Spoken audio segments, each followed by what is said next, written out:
Walang pasok sa Tarlac City sa Enero 20. Ito'y dahil sa isasagawang melting pot event sa nasabing lungsod.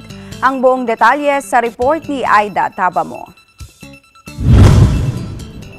Maya pagat panapon kay Kayunan, idiniklaro ng Tarlac City Government ang special non-working holiday sa Enero 20 kaugnay ng taunang melting pot event sa nasabing lungsod. Sa pangunguna ni Mayor Ace Manalang, ipinagdiriwang ng Tarlac City ang 4th melting pot event na may temang tuloy sa pag-unlad, masiglang lungsod. Sa ngayon, patuloy na pinaghahandaan ang okasyon kung saan may kinatawan ang iba't ibang sektor para sa gagawing partisipasyon sa nasabing aktibidad. Sa pangunguna ni Councilor Jojo Biones, sisimulan ang parada ganap na ika-2 ng hapon. Ang footbridge ay magsisimula sa Osias College at Penedo Street. Samantala, ang motorcade kung saan may mga float ang mga artista at nagwaging Miss Tarlac City ay sisimulan sa barangay Maliwalo. May itatalaga namang mga booth ang Red Cross sa agapay ang Tarlac City Health Office.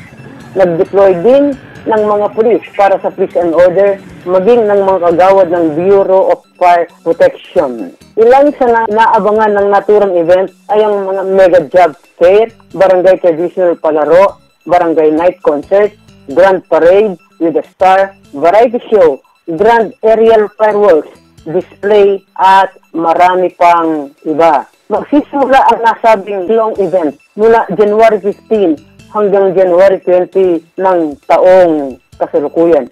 Mula rito sa lungsod ng Tarlac, Aida Tabamo, Eagle News.